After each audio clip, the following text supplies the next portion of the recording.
শৈলশহর দার্জিলিং থেকে মাত্র 14 কিলোমিটার দূরে ঘন পাইনের জঙ্গল দ্বারা পরিবেষ্টিত গুটি কয়েক লেপচা সম্প্রদায়ের মানুষকে নিয়ে গড়ে ওঠা একটি ছোট্ট পাহাড়ি জনপদ হল লেপচা জগৎ, যেখানে পাইনের বনে চলে আলো আঁধারির লুকোচুরি, যেখানে সারাদিন ধরে চলে মেঘেদের আনাগোনা, যেখানে সামনেই রয়েছে বরফাবৃত কাঞ্চনজঙ্ঘার হাতছানি আর গাছে গাছে নাম না জানা কত হিমালয়ান বার্ডের কলকাকলি।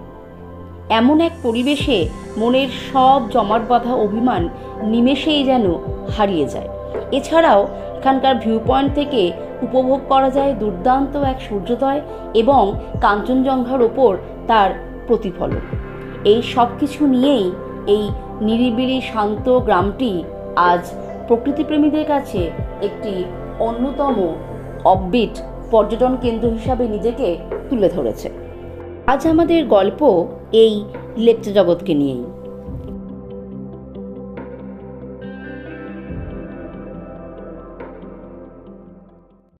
তবে আমাদের লেপচা জগৎ ভ্রমণের গল্পটা শুরু হয়েছিল একটু অন্যরকমভাবে।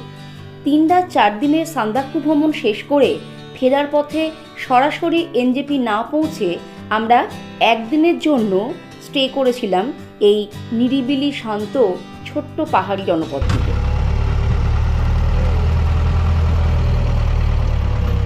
এখন 12:30 বাজছে আর আমরা মানেভঞ্জনে পৌঁছে গেছি, নেমে গেছি। গাড়ি সামনেই ওয়েট করছে, ফোন করলাম, গাড়ি আসলে আমরা আবার এখান থেকে লেপচা জগতের জন্য স্টার্ট করব। এই যে আমাদের লাগেজপত্র, আমাদের যে ল্যান্ড রোভার ছিল সেই ল্যান্ড রোভার থেকে লাগেজপত্রগুলো আমরা নামিয়ে নিচ্ছি। আমরা আবার গাড়িতে উঠে পড়েছি লেপচা জগৎ যাওয়ার জন্যে। এখান থেকে মোটামুটি মিনিট 45 সময় লাগবে।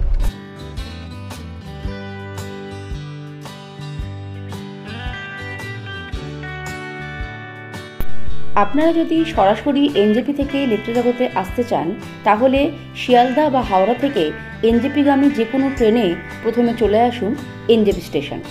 তারপর এনজেপি স্টেশন থেকে গাড়ি রিজার্ভ করে অথবা শেয়ার গাড়িতে আপনারা চলে আসতে পারেন লেপচা জগৎ।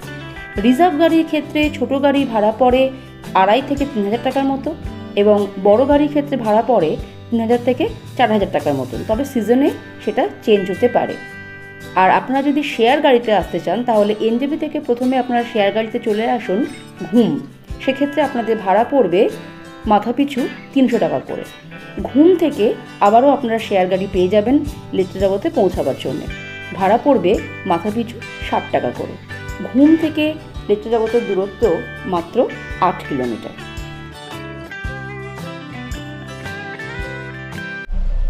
আমরা সুখিয়া পুকুরে পৌঁছে গেছি।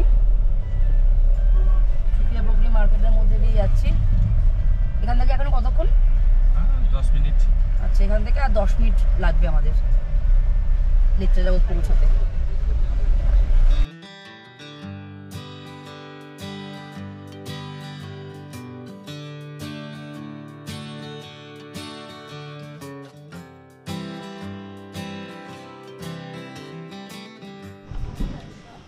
এখন 1:03 বাজে আর আমরা পৌঁছে গেছি আমাদের হোমস্টে সালাখা হোমস্টেতে লেপচা জগৎ।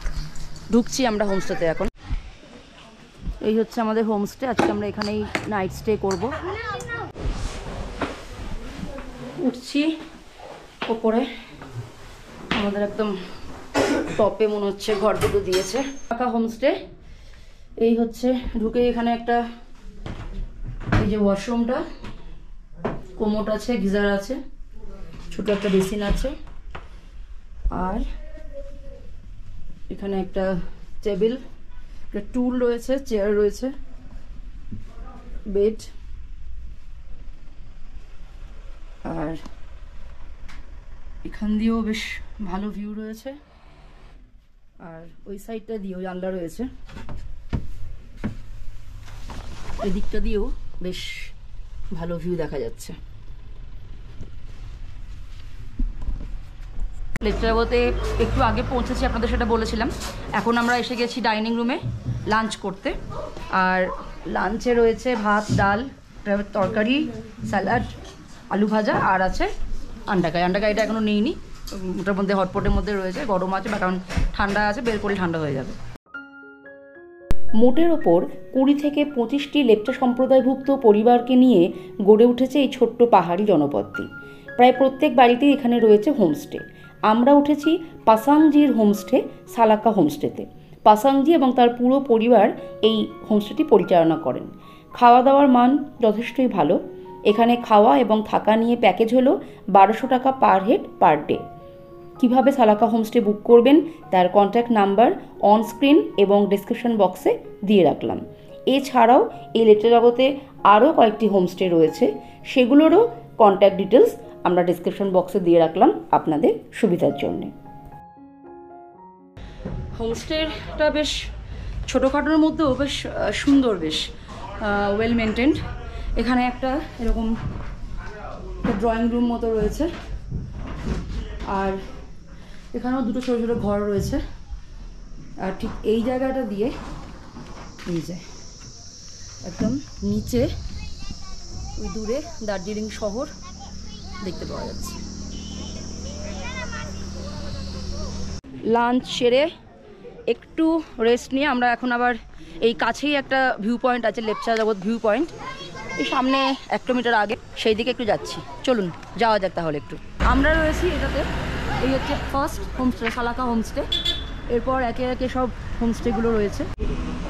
এই হচ্ছে লেপচা জগৎ হোমস্টে, তারপরে আছে কাঞ্চনকন্যা হোমস্টে, এরকম পরপর সব হোমস্টেগুলো আছে। কালকে যেহেতু দিওয়ালি, সব এখানে টুনি ফুনি লাগিয়ে দিয়েছে, এরা সুন্দর লাগছে বেশ। আপনাদের সুবিধার জন্য লেপচা জগতের বাকি হোমস্টেগুলোর কন্ট্যাক্ট নাম্বার দিয়ে রাখলাম ডিসক্রিপশন বক্সে। এই হচ্ছে গ্রিন ভ্যালি হোমস্টে, আর এর ঠিক উল্টো দিকেই রয়েছে এই যে পাইন ফরেস্ট। এখান থেকেই সামনে সিঁড়ি আছে, এটা দিয়ে এই পাইন ফরেস্টের মধ্যে দিয়ে একটা ছোট্ট ট্রেল আছে, সেটা দিয়ে ওপরে যেতে হবে আমাদের ওই লেপচা জগৎ ভিউ পয়েন্টে যাওয়ার জন্য। এই যে এই ছোট ছোট স্টেপ আছে, এখান দিয়েই যাচ্ছি আমরা এখন উপরের দিকে, লেপচা জগৎ ভিউ পয়েন্টের দিকে আমরা যাচ্ছি। সমুদ্রপৃষ্ঠ থেকে 6956 ফিট উচ্চতায় অবস্থিত লেপচা জগতের অন্যতম আকর্ষণের কেন্দ্রবিন্দু হল এই ঘন পাইনের অরণ্য, যেখানে সারাদিন ধরে চলে আলো আঁধারির লুকোচুরি। কখনো মেঘেদের আনাগোনা, আবার কখনো বা পড়ন্ত বিকেলের অলস রোদ এসে এখানে তৈরি করে এক মায়াবী রূপকথার জগৎ। এমন মায়াবী পরিবেশে কোনো এক অজানার তরে কিছুক্ষণের জন্য হলেও হারিয়ে যেতে চায় এই মন।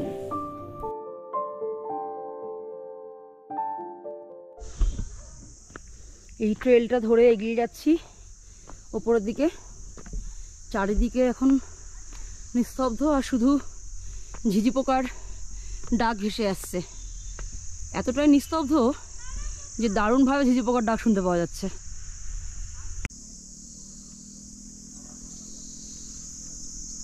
প্রচুর ছোট ছোট পাখি আছে এখানে, গোপ্রয়ে হয়তো এখন আসছে না, আমরা দেখতে পাচ্ছি খালি চোখে। এই পাইনের জঙ্গলের মধ্যে দিয়ে 5-7 মিনিটের হাইক করে পৌঁছে যাওয়া যায় লেপচা জগৎ ভিউ পয়েন্টে। তবে বর্ষায় কিন্তু এখানে খুব জোঁকের উৎপাত হয়, তাই অবশ্যই সেই সময় আপনারা সঙ্গে লবণ রাখবেন।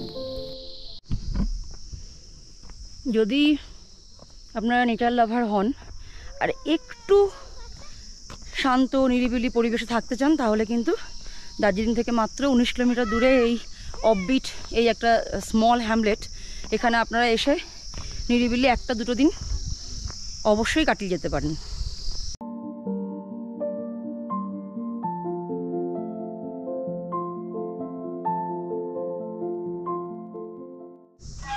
এটা হচ্ছে লেপচা জগৎ ভিউ পয়েন্ট। এখানে কিছু বসার জায়গা করে দেওয়া আছে, আর এখানে দোলনা রয়েছে। এই যে পুচকেগুলো এখানে দোল খাচ্ছে। আর দূরেতে কিছু দেখা যাচ্ছে না এখন, কারণ অত্যন্ত কুয়াশা আর মেঘ রয়েছে।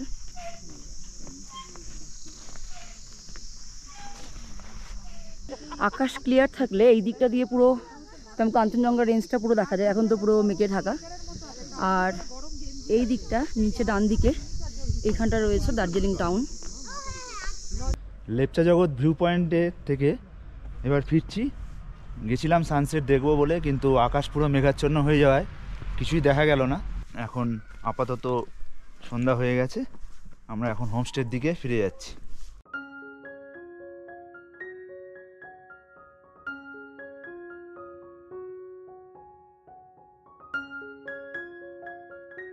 সন্ধেবেলা হোমস্টেতে ফিরে গরম গরম পকোড়া আর দার্জিলিং টি বেশ সুন্দর করে সাজিয়ে গুজিয়ে দিয়েছেন ওরা। এই যে চায়ের কাপগুলো, আর এই যে গরম গরম ভেজ পকোড়া। জমিয়ে আড্ডা চলছে, এখানে সবাই রয়েছি আমরা, আর তার সঙ্গে পকোড়ার চা। আমাদের হোমস্টের ঠিক উল্টো দিকেই এই দার্জিলিং শহরের একটা ভীষণ সুন্দর ভিউ পাওয়া যাচ্ছে, আর সন্ধেবেলা আলো জ্বলাতে দূর থেকে দারুণ সুন্দর লাগছে। আমরা এখন চলে এসেছি আবার ডিনার করতে। রাইস, পাঁপড়, ডাল, ফুলকপির তরকারি আর চিকেন।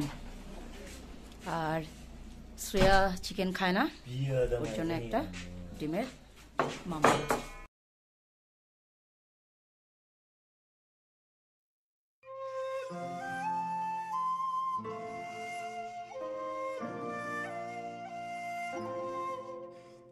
গুড মর্নিং, এখন বাজছে 6:30, আর আমরা আবার চলে এসেছি লেপ্চা জগতের সেই ভিউ পয়েন্টে। আপনাদেরকে সঙ্গে নিয়ে চলুন দেখি কাঞ্চনদার কি অবস্থা আজকে। হচ্ছে লেপ্চা জগৎ ভিউ পয়েন্ট, কালকেও আমরা এসেছিলাম।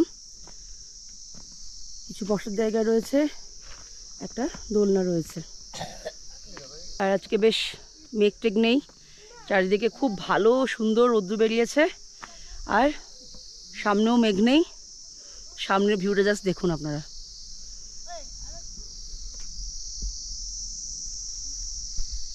এই যে দূরে আমাদের স্লিপিং বুদ্ধা, পুরো ক্রিস্টাল ক্লিয়ার ডে একটা, সামনে পরিষ্কার দেখতে পাওয়া যাচ্ছে কাঞ্চনদাকে। আর এই দিকটা দার্জিলিং শহরটা, সেটার উপরে একটু হালকা হালকা মেঘের আস্তরণ রয়েছে।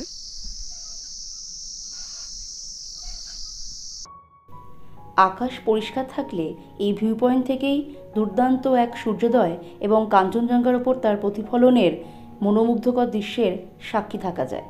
সেরে নেওয়া যায় প্রকৃতির সঙ্গে একান্ত আলাপচারিতা। সকালবেলা এখানে যারা এসছে তাদের মুখে শুনলাম এখান থেকে আজকেও খুব সুন্দর সানরাইজ দেখা গেছে। আপনারাও যদি এখানে এসে সানরাইজ দেখতে চান তাহলে এখান থেকে ভিউ পয়েন্ট থেকে সানরাইজটা খুব ভালোই দেখা যায়, এবং আমাদের কাঞ্চনজঙ্ঘাকেও খুব ভালোই দেখা যায়। আজকে একটু দেরি করেই এসেছি আমরা, উঠতে পারিনি, কারণ একদিন তো ওপরে সান্দাকফুতে বা ফালুটে আমরা খুব ভালো সানরাইজ পেয়েছি, একটু টায়ার্ড লাগছিল, ওই জন্য সকাল সকাল আজকে আর উঠে আসতে আর পারিনি, একটু লেট হয়ে গেছে। কিন্তু তবুও এসে এখনও ভালোই আমরা কিন্তু রেঞ্জটাকে দেখতে পেলাম।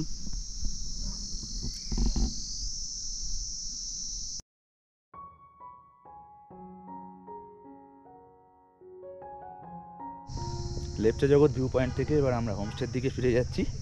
এখন আমরা ব্রেকফাস্ট করে একটু ফ্রেশ হয়ে লাগেজ গুছিয়ে এনজিপির দিকে রওনা দেব। বিকাল 5টায় আমাদের এনজিপি থেকে ট্রেন। ভিউ পয়েন্ট থেকে ফিরে এসে সেদিন আমরা হোমস্টেতে গরম গরম পুরি আর তরকারি দিয়ে ব্রেকফাস্টটা সেরে নিয়েছিলাম। এখন বাজছে 11টা, আর আমরা লেপ্চা জগতে যে হোমস্টেতে ছিলাম সেখান থেকে আমরা বেরোচ্ছি। টাটা, আমরা বেরিয়ে যাচ্ছি, গাড়ি বাইরে দাঁড়িয়ে রয়েছে। আজকে আমরা যাব হচ্ছে এখান থেকে এনজেপি থেকে বিকালে আজকে এনজেপি থেকে আমাদের ট্রেন রয়েছে। এখন বাজে সকাল 11টা, আমরা লেপ্চা জগৎ থেকে এনজিপির দিকে রওনা দিলাম। রাস্তায় লাঞ্চ করব। লেপ্চা জগৎ থেকে এনজিপির ডিস্টেন্স হচ্ছে 77 কিলোমিটার। এখান থেকে লাগবে অ্যাপ্রক্স প্রায় 3 ঘন্টা। নিরিবিলি শান্ত প্রকৃতির মাঝে যদি 2 দিন কাটাতে চান তাহলে অবশ্যই আপনার নেক্সট ডেস্টিনেশন হতে পারে এই লেপ্চা জগৎ। 1 রাত 2 দিনের প্রোগ্রামের দ্বিতীয় দিনে সকাল সকাল ব্রেকফাস্ট করে হোমস্টে থেকে চেক আউট করে গাড়ি নিয়ে সাইট সিইং করে বিকেলে আবার এনজেপি থেকে বাড়ি ফেরার ট্রেন ধরতে পারেন। লেপ্চা জগৎ থেকে দেখে নেওয়া যায় হাওয়াঘর, ঘুমরক, ঘুম মনাস্ট্রি, জোর পোখরি, সীমানা ভিউ পয়েন্ট, মিরিক, পশুপতি মার্কেটের মতো জায়গাগুলো। এছাড়াও এই লেপ্চা জগৎ থেকে গাড়ি নিয়ে মানেভঞ্জন পৌঁছে সেখান থেকে আবার ল্যান্ড রোভারে করে আপনারা পৌঁছে যেতে পারেন পশ্চিমবঙ্গের সর্বোচ্চ স্থান সান্দাকফুতে। লেপচা জগৎ সাইট সিইং সহ এনজেপি পৌঁছানোর খরচ পড়ে 3 থেকে 4 হাজারের মতো, তবে সিজনে চেঞ্জ হতে পারে। আপনারা যে হোমস্টেতে থাকছেন সেই হোমস্টে থেকে বললে তারাও গাড়ির ব্যবস্থা করে দেন। লেপচা জগৎ থেকে 8 কিলোমিটার দূরে ঘুম স্টেশন এই চলে এসেছি আমরা। এখান দিয়ে বাঁ দিকে চলে গেছে দার্জিলিং আর সোজা চলে গেছে কালিম্পং।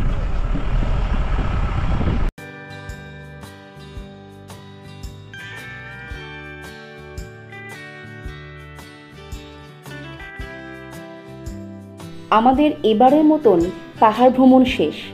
আবারও ফিরে চলেছি দৈনন্দিন রোজনামচার জগতে। তবে দীর্ঘদিন মনে রেশ রয়ে যাবে এই সবুজ সুন্দর প্রকৃতির সাহচর্যের। এই সতেজ হিমেল হাওয়া শহুরে ব্যস্ত জীবনেও পর্যাপ্ত অক্সিজেন সরবরাহ করবে।